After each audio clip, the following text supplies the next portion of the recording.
Hello students, welcome back to our YouTube channel. तो next class में आप सभी का स्वागत है। कैसे आप सब? आई होप बिल्कुल फिट एंड फाइन होंगे आप, और आप लोगों की स्टडीज़ बहुत अच्छी चल रही होंगी।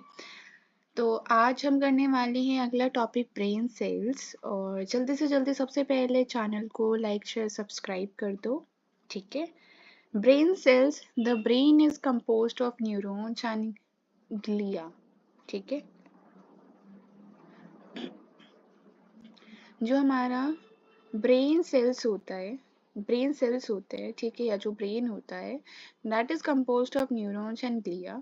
न्यूरॉन्स या फिर जिनको हम नर्व सेल भी कहते हैं, न्यूरॉन या जिनको हम नर्व सेल्स भी कहते हैं, वो सेंड और रिसीव करते हैं इंफॉर्मेशन को। उनका काम होता है भेजना और रिसीव करना इंफॉर्मेशन को, तो उन्हें हम न्यूरॉन्स या नर्व सेल कहते हैं। अब दूसरा है यहाँ पे ग्लिया और ग्लायल सेल। ग्लिया और ग्लायल सेल नरिश करते और प्रोटेक्ट करते न्यूरॉन्स को। पता होना चाहिए आपको कि brain is composed of two things, neurons and glia. Neurons जिनका दूसरा नाम है नर्व सेल, वो सेंड और रिसीव करते हैं इंफॉर्मेशन को। सेकेंड थिंग जो ग्लिया या फिर ग्लायल सेल है, वो नरिश और प्रोटेक्ट करते हैं न्यूरॉन्स को। Okay, next.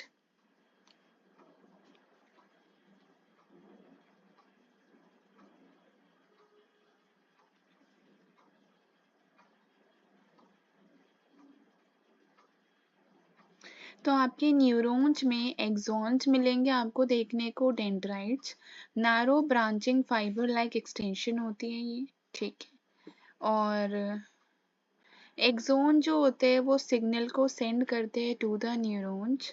अगर मैं आपको इसका डायग्राम बताऊं तो डायग्राम देख लेते हैं इसका, 1 सेकेंड।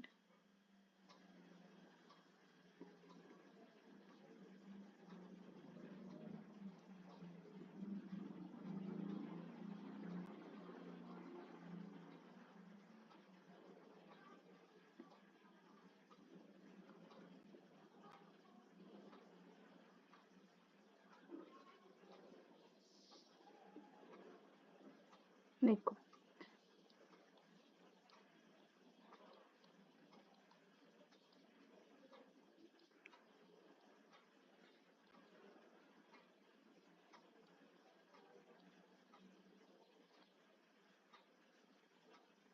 ये इसका डायग्राम है कुछ ऐसा।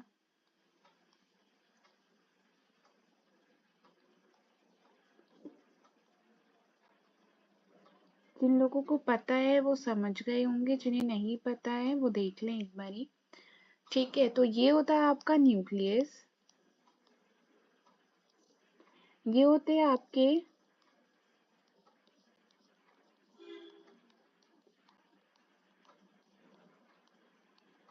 डेंड्राइट्स,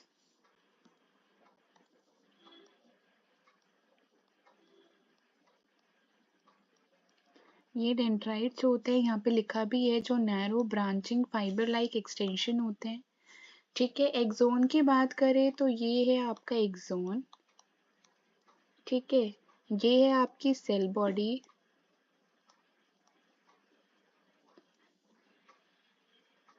इसको आप बोलेंगे साइनेप्स, ओके। और इसको बोलेंगे माइलिन शीथ, माइलिन शीथ जो कवरिंग करता है। और इसको आप बोलोगे, जो ये होता है इनके बीच के, इनको आप बोलते हो नोड्स, ठीक है, समझ गए। और जो है डायरेक्शन कैसे होती है, डायरेक्शन होती है न्यूरॉन की यहाँ से, फिर यहाँ पे, और फिर ऐसे, ये डायरेक्शन होती है, ठीक है। सिग्नल को ट्रांसफर करने की डायरेक्शन होती है। नेक्स्ट है एक्सोन, जो होता है ये एक्सोन, ये सिग्नल को सेंड करता है अदर न्यूरॉन पे तक। और डेंड्राइट्स जो है वो रिसीव करते हैं incoming message from them. Dendrite का काम है इनकमिंग मैसेज को रिसीव करना, ठीक है। और ऐसा नहीं है कि ये सिर्फ एक ही है, नहीं भाई, इनका स्ट्रक्चर जैसे ये यहाँ पे आपको एक स्ट्रक्चर दिख रहा है। अब ये जो डेंड्राइट्स है वो किससे जुड़े हुए होंगे, वो जुड़े हुए होंगे साइनैप्स से ऐसे। और फिर यहाँ पे एक दोबारा से ऐसे आपको न्यूरॉन का स्ट्रक्चर दिखेगा ऐसे, ठीक है, ऐसे, ठीक है, आपको फिर ऐसे स्ट्रक्चर दिखेगा। तो यहाँ पे वही लाइन बोली है कि डेंड्राइट्स जो है वो इनकमिंग, यहाँ से इनकमिंग मैसेजेस को रिसीव करते हैं, किसके थ्रू, इन साइनेप्सिस के थ्रू ये रिसीव करते हैं डेंड्राइट्स। ओके, तो through synapses nervous system communication links, the synapses are tiny gaps होते हैं synapses which are bridged with the help of chemical called neurotransmitter. तो जो साइनेप्सिस होते हैं वो टाइनी गैप्स होते हैं, छोटे छोटे गैप्स, जिनको किससे जोड़ा जाता है, एक केमिकल होता है जिसका नाम है neurotransmitter, which are release by neuron, जो न्यूरॉन्स ही रिलीज करते हैं। Okay,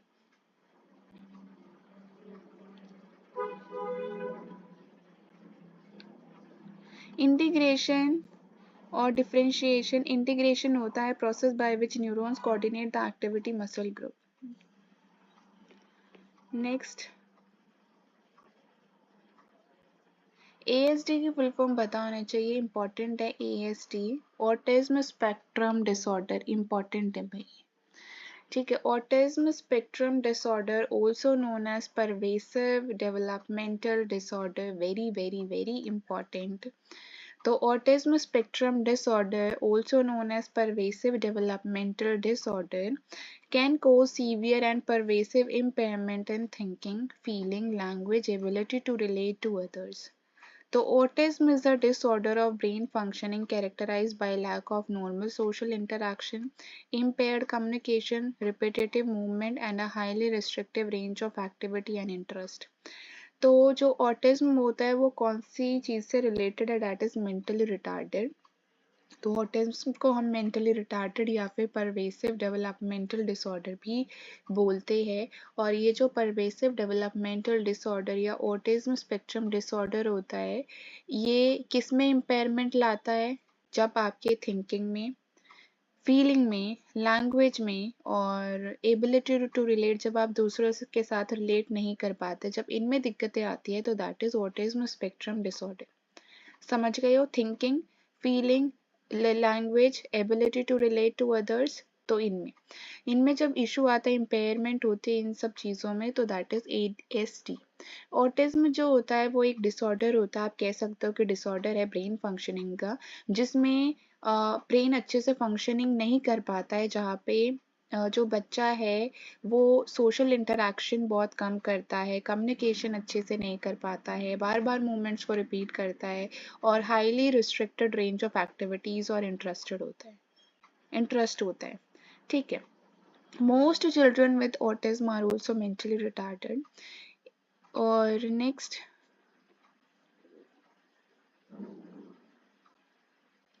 autism seems to involve a lack of coordination between different region of brain needed for complex task।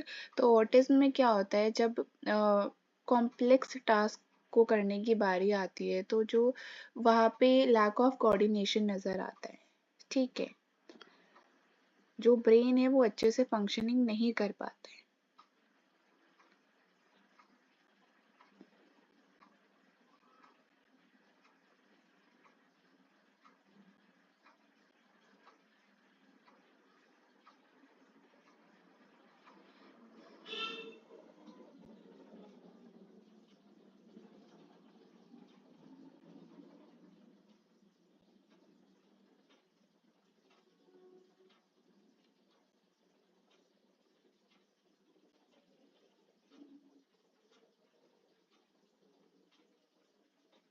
मेरी अर्ली साइन जो आपको देखने को मिलेंगे ऑटिज्म में और रिलेटेड डिसऑर्डर में, वो इंक्लूड करते हैं no joyful gazing at a parent और caregiver, no back and forth babbling between infant and parent, not recognizing a parent's voice, failure to make eye contact, delayed onset of babbling, no or few gestures such as waving or pointing, repetitive movement with object.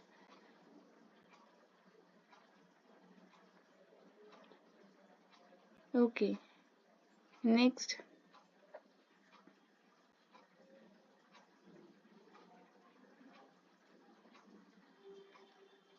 Differentiation process by which cell acquire specialize structure and function, और cell death होता है in brain development, normal elimination of excess cell to achieve more efficient functioning. ये रहने दो। और myelination, myelination मैंने आपको myelin क्षेत्र बताया था जो कवरिंग करता है। और आप लोग यहाँ पे देख सकते हो इन चीज़ों को कि much of the credit for involvement in efficiency of communication goes to glia.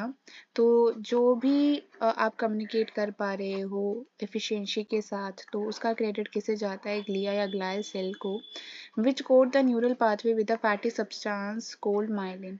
और क्यों?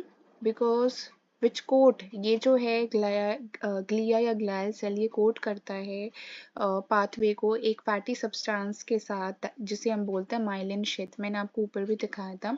और this process myelination enable signal to travel faster, और इसी की वजह से जो सिग्नल है वो फास्ट और स्मूथली ट्रेवल करते हैं और बहुत ही मैच्योर तरीके से फंक्शनिंग करते हैं।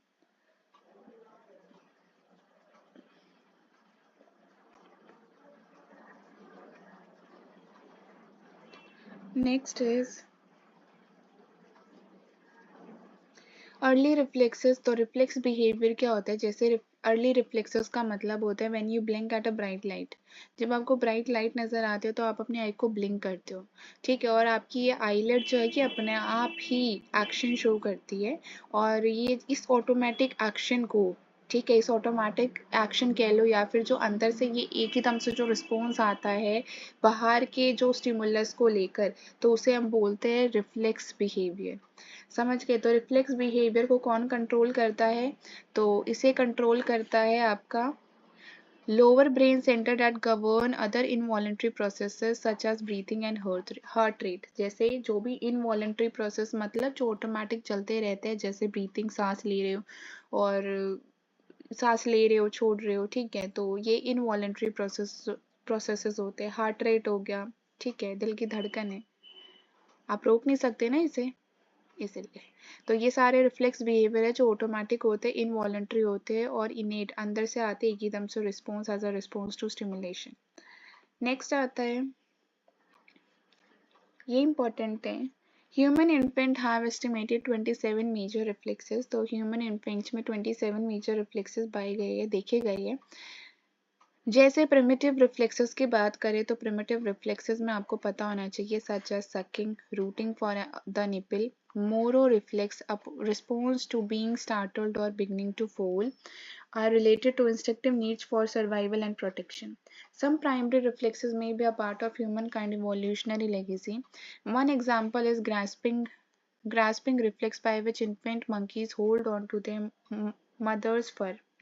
तो सबसे जो देखा गया है, इस क्या माना गया है कि जो सबसे पहले तो आप ये देखो कि जो प्रिमिटिव रिफ्लेक्सेस होते हैं उसमें आपके आएगा sucking, rooting for the nipple और मोरो रिफ्लेक्स सकिंग और रूटिंग फॉर द निपल तो आपको समझ आ गया होगा। मोरो रिफ्लेक्स का मतलब होता है a response to being startled और बिगनिंग टू फॉल। वो रिस्पॉन्स जिसमें मैं आपको पिक्चर भी अगर है तो मैं आपको शो कर देती हूँ, एक सेकेंड।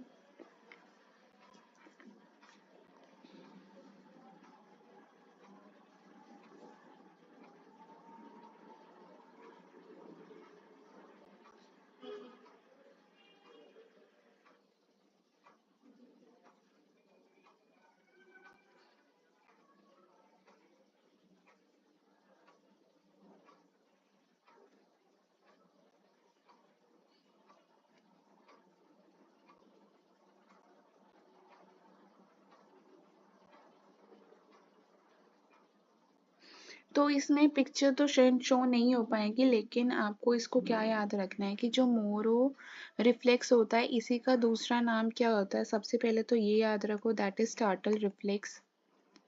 स्टार्टल रिफ्लेक्स इसका दूसरा नाम है, पता होना चाहिए आपको।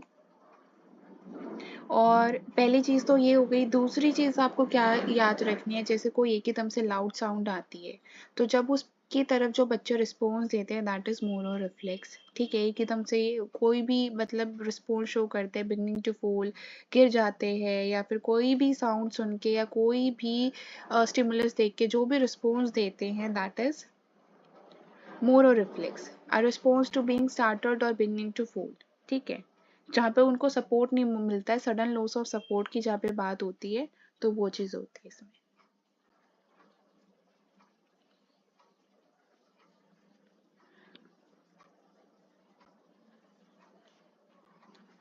नेक्स्ट इज, ऐसे ही एक एग्जाम्पल की बात करें तो एक एग्जाम्पल है ग्रास्पिंग रिफ्लेक्स। इसमें क्या होता है कि जो इन्फेंट मंकी होते हैं वो अपने मदर्स के फर को होल्ड करके रखते हैं। Human infant show an analogous reflex wherein they grasp any object placed in their palm tightly.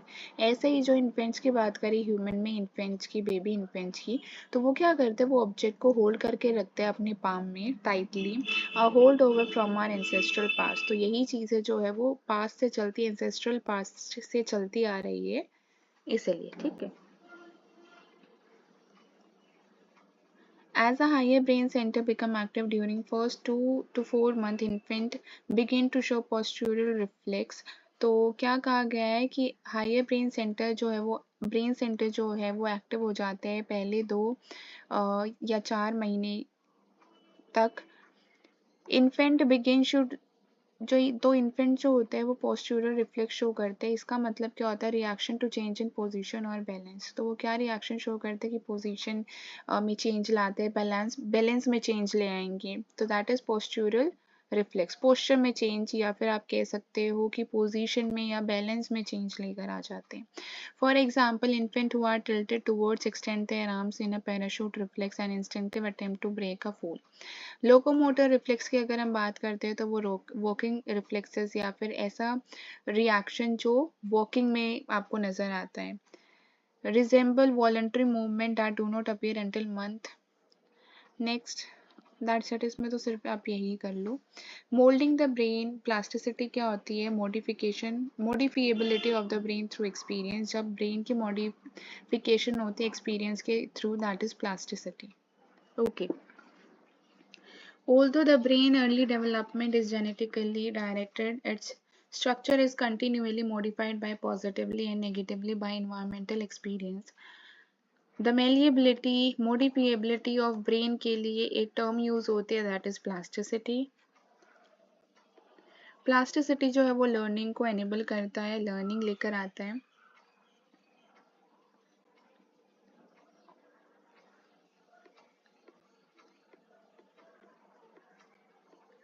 ये important है भाई, very very important।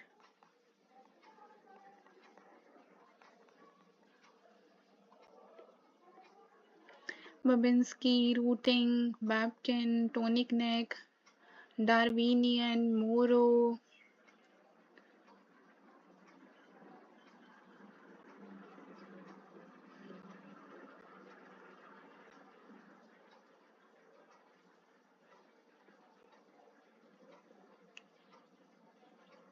ये आपको पिक्चर भी गिवन है, देख सकते हो।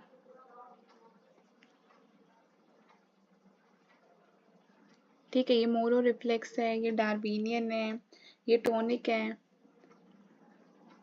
टोनिक नेक रिफ्लेक्स बबिन्स्की है, रूटिंग है, और वॉकिंग रिफ्लेक्स है। ओके, अब हम इनको वन बाय वन पढ़ लेते हैं।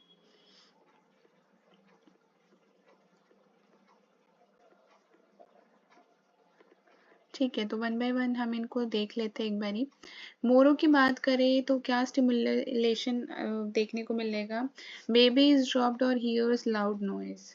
तो क्या होता है इसमें, अगर बेबी को ना एकदम से ऐसा, अगर उसे बेबी को लाउड नॉइज सुनाई देती है, तो कभी कभार जैसे हमें एकदम से झटका लगता है ना, तो बेबी को ऐसा लगेगा कि मैं गिर गया हूँ। ठीक है, तो जब वो लाउड नॉइज को सुनते हैं तो उन्हें ऐसा लगता है कि वो ड्रॉप हो गए हैं, बिल्कुल नीचे गिर गए हैं। ठीक है, विदाउट एनी सपोर्ट। एक तो ऐसा भी होता है, दूसरी चीज़ ये भी होता है कि जब बिना किसी सपोर्ट के उन्हें कोई लाउड नॉइज सुनाई देती है और वो गिर जाते हैं, वो भी मोरो ही होता है। डार्विनियन की बात करें तो palm of babies hand stroked. तो जो पाम होता है बेबी का हैंड, उसको स्ट्रोक कर दिया जाता है, जिसको हम ग्रास्पिंग अभी कह रहे थे कि आप कोई भी अगर ऑब्जेक्ट रखोगे ना बेबी के पाम में, तो वो उसको टाइटली होल्ड कर लेगा, है ना, बिल्कुल स्ट्रॉन्ग, बिल्कुल स्ट्रॉन्ग फिस्ट बना लेगा वो। समझ गए?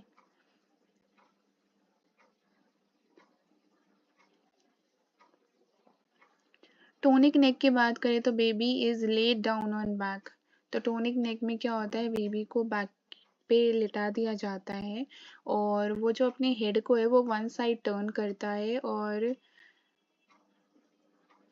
आपने इस पिक्चर में भी देखा होगा जैसे टोनिक में लिटा दिया जाता है और अपनी जो हेड है उसको एक तरफ ऐसे घुमा लेता है, टर्न कर लेता है। समझ गए? और ये डार्विनियन या फिर जिसको आप ग्रास्पिंग कहते हो, आप जैसे अगर आप फिंगर देते हो उसके पाम में रखते हो तो वो होल्ड कर लेता है टाइटली। और ये मोर रिफ्लेक्सेस होता है जब बच्चा गिर जाता है बिना किसी सपोर्ट के। ठीक है, हैंड को ऐसे ऊपर कर लेता है और वो, ठीक है, हैंड को ऐसे ऊपर कर लेता है और गर्दन को बिल्कुल पीछे की तरफ कर लेता है। इसमें मोरों की बात कर रहे हैं, ठीक है। इसमें नेक्स्ट है,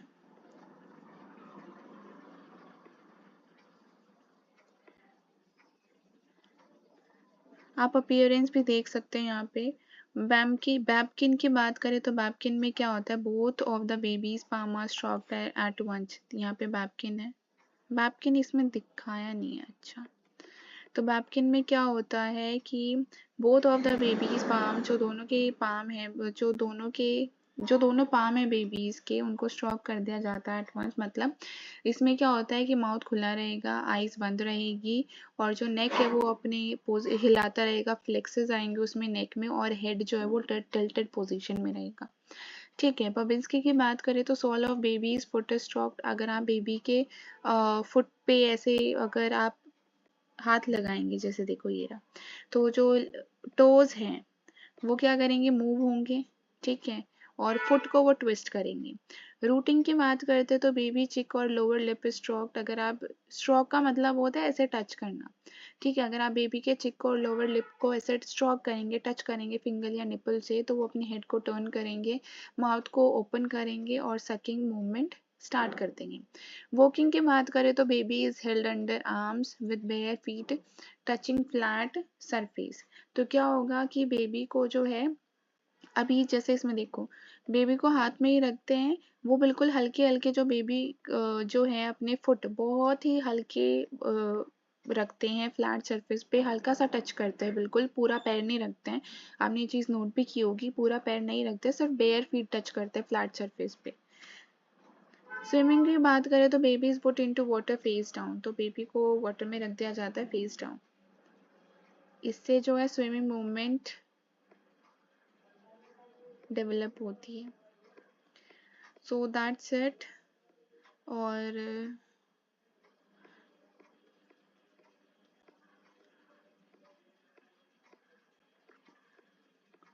यहाँ तक हमारा चैप्टर यहाँ ख़त्म हो गया, यहाँ तक टॉपिक। कल हम करेंगे अर्ली सेंसरी कैपेसिटीज़, जिसमें हम touch and pain, smell and taste, hearing, sight, motor development,